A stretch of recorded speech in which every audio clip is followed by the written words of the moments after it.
رسول گرامی کا ادب فرماتے ہیں. حضرت نے فرمایا الحدیث منک احسن، میں علی بیان کروں اس سے بہتر یہ نہیں کہ آپ بیان کریں. یقیناً آپ کے دہن مبارک سے نکلے ہوئے جملات علی سے بہتر ہوں گے.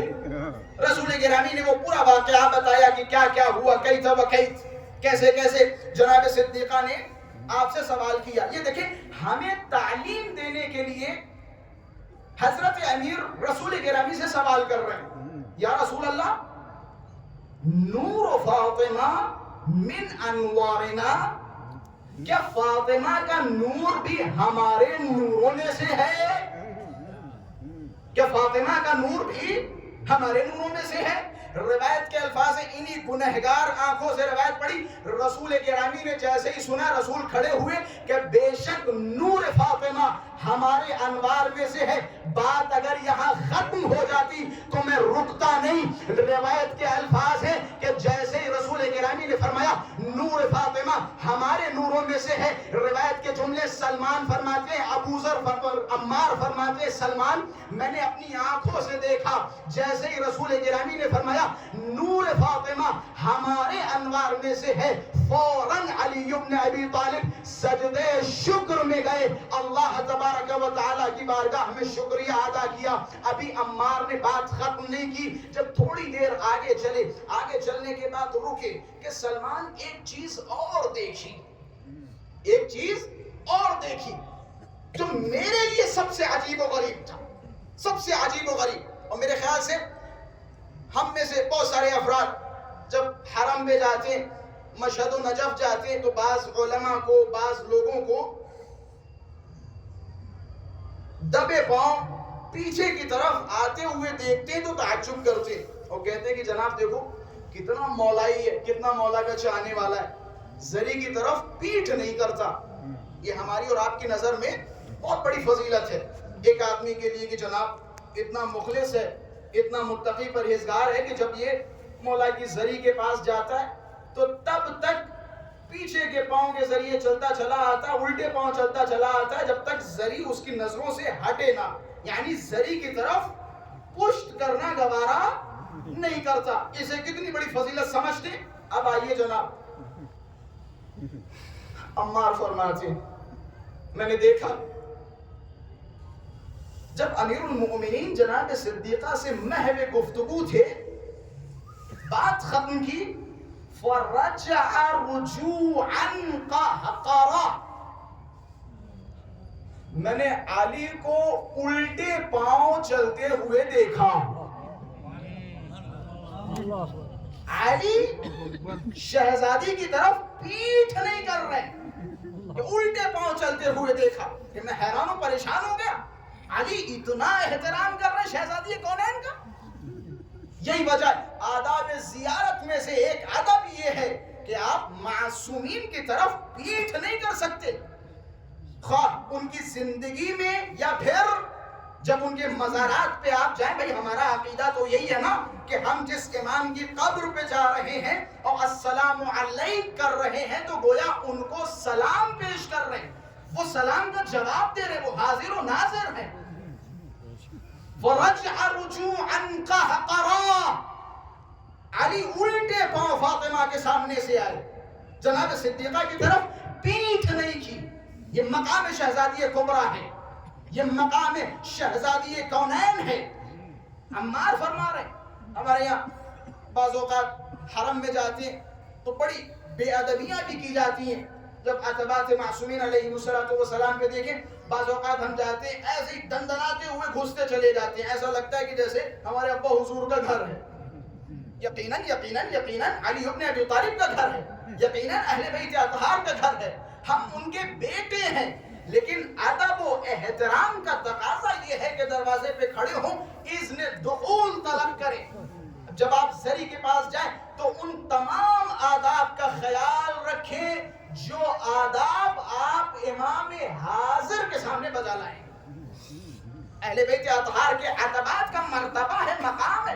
علماء سے مرتبہ و مقام سیکھیں. شیخ انصاری کتنی بڑی شخصیت ہے. شیخ انصاری جب کربلا یہ محلہ جایا کرتے تھے، چوکھٹ ابوالفضل عباس کو چومتے تھے اپنے لبوں سے.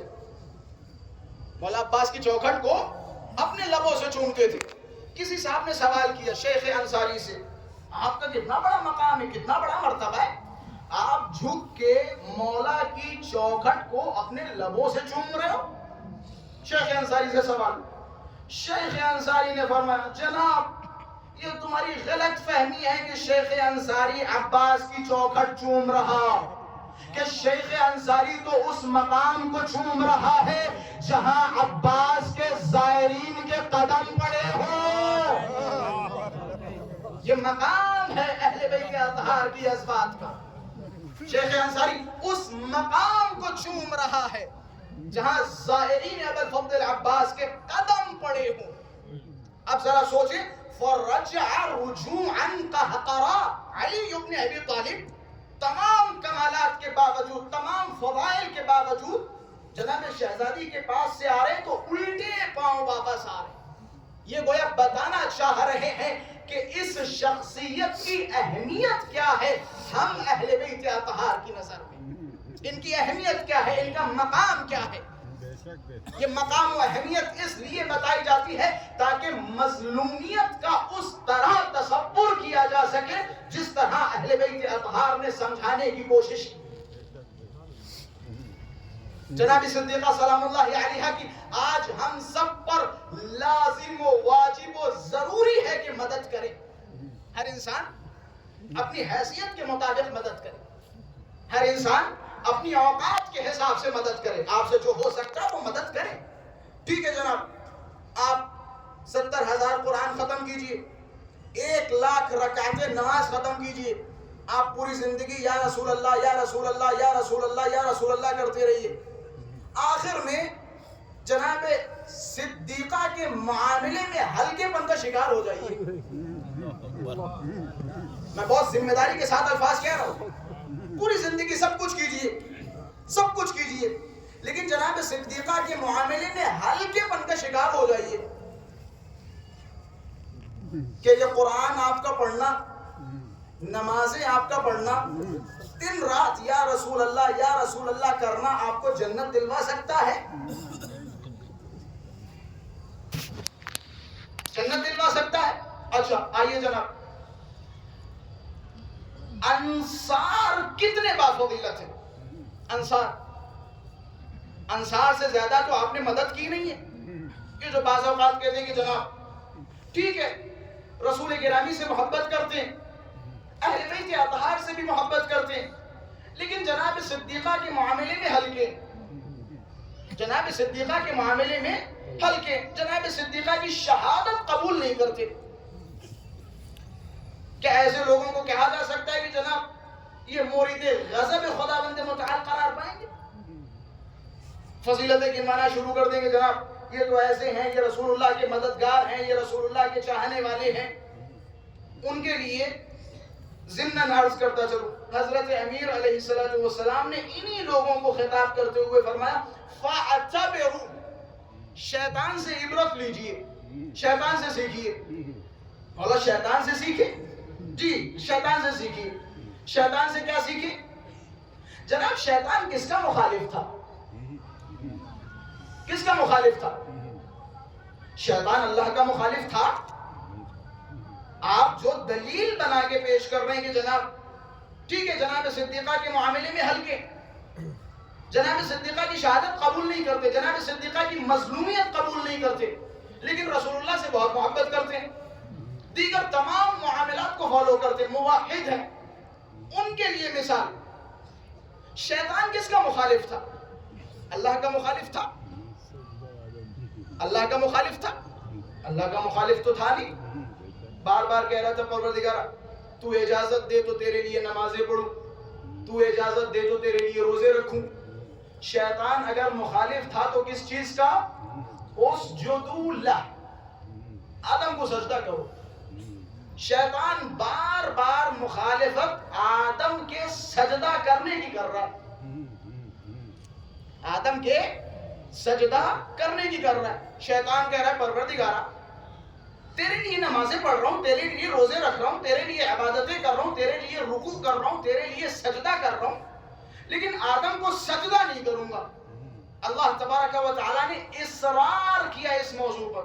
قرآن مجید میں 21 مقامات پر اللہ تبارک و تعالیٰ نے فرمایا اسجدوا لہ اسجدوا لہ اسجدوا لہ، سجدہ کرو سجدہ کرو. شیطان کیا جواب دے رہا تھا؟ پروردگار تیری عبادت کروں گا لیکن آدم کے لیے سجدہ نہیں کروں گا. اچھا، اللہ نے جوابی کاروائی کیا کی؟ شیطان کو باہر نکال دیا. شیطان کو نکال دیا. شیطان مخالف کس کا تھا؟ اللہ کا یا اللہ کے ولی کا؟ پہنچ رہے نا؟ شیطان مخالف کس کا تھا؟ اللہ کا یا اللہ کے ولی کا؟ مخالف تھا اللہ کے ولی کا.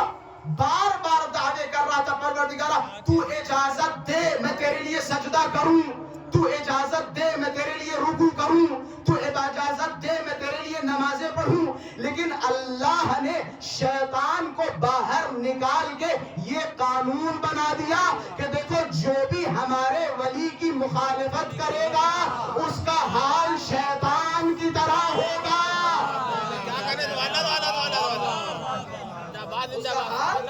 شیطان کی طرح ہوگا.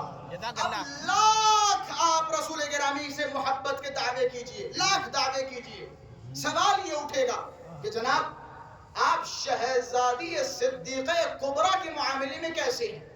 کہ آپ جناب صدیقہ کی مظلومیت کو قبول فرما رہے ہیں؟ اگر آپ جناب صدیقہ کی مظلومیت کے قائل نہیں ہیں تو خدا کی قسم گریبان پکڑ کے منہ کے بل جہنم میں پھینکا جائے. اگر مظلومیت کے قائل نہیں ہیں، اگر شہادت کے قائل نہیں ہیں، اگر جناب صدیقہ کے حق کے قائل نہیں ہیں تو آپ منہ کے بل جہنم میں پھینکے جائیں گے. جناب سنیے انصار کے معاملے میں کیا خیال ہے؟ انصار کے معاملے میں کیا خیال ہے؟ کیا انصار سے زیادہ کوئی اللہ و رسول کی مدد کرنے والا ہے؟ اتنی مدد کی کہ ان کا نام انصار پڑ گیا. انصار یعنی مدد کرنے والے، مدد کرنے والے. یہ قاعدہ جناب صدیقہ کبریٰ سلام اللہ علیہا نے دیا. یہ میری ذات کی طرف سے نہیں ہے. اپنی ہر کہی بات کا میں ذمہ دار ہوں. آپ مجھ سے سوال کر سکتے ہیں، میں آپ کے درمیان حاضر ہوں. انصار کے بارے میں کیا خیال ہے؟ قرآن نے ان کا قصیدہ پڑھا الذین آووا ونصروا.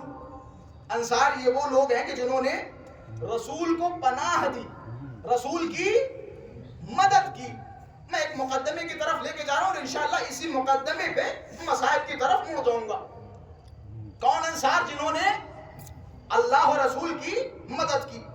رسول گرامی نے جب ہجرت فرمائی، مدینہ منورہ میں تشریف لائے، رسول گرامی کے پاس نہ گھر تھے، نہ مکان تھے، نہ کپڑے تھے، نہ اوڑھنے کو تھا، نہ بچھونے کو تھا، نہ کھانے کو تھا.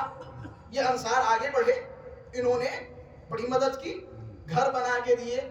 اللہ نے ان کی شان میں قصیدے پڑھے الذین آووا ونصروا. میں فاطمہ کی مدد آخری پیغام دے رہا ہوں. الذین آووا ونصروا،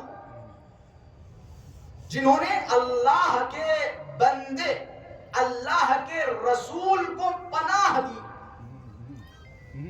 رسول کو پناہ دی، کھانے کو دیا، کپڑے دیے، لباس دیے. اب سوال میں نے کہا تھا نا، اس سے بڑا جملہ میں نہیں کہہ سکتا اپنے اس دعوے کو ثابت کرنے کے لیے. انسان پوری زندگی قرآن اپنے سر پہ رکھے، پوری زندگی نمازیں پڑھے، لیکن جناب صدیقہ کے معاملے میں کوتاہی کا شکار ہو، نجات اسے نصیب نہیں ہوگی. اس کی میں مثال دے رہا ہوں. انصار کتنے باوقار افراد جن کے بارے میں قصیدے اللہ نے پڑھے، جن کی مدح کی. یہ اگر جناب شہزادی کی مدد نہ کریں، یہ اگر جناب شہزادی کونین کی مدد نہ کریں، ان کے بارے میں آپ کیا تصور کریں گے؟ یہ اگر جناب شہزادی کی مدد نہ کریں، انہوں نے سب کچھ کیا، شہزادی کی مدد نہ کریں تو ان کے بارے میں آپ کا کیا خیال ہوگا، کیا تصور ہوگا؟ آپ کہہ سکتے ہیں کہ جناب رسول ان سے راضی ہوں گے، اللہ ان سے راضی ہوگا. جہاں رسول چیخ چیخ کے چلا چلا کے فرما رہے ہیں یا فاطمہ ان اللہ یرضی لرضاک، اللہ تمہاری رضا پہ راضی ہوتا ہے، تمہاری رضا پہ راضی ہوتا ہے، جس سے آپ ناراض ہو جاؤ اس سے اللہ ناراض ہو جاتا ہے۔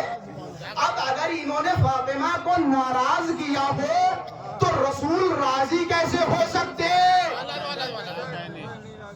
رسول راضی کیسے ہو سکتے؟ خطبہ فتح اٹھائیے، انصار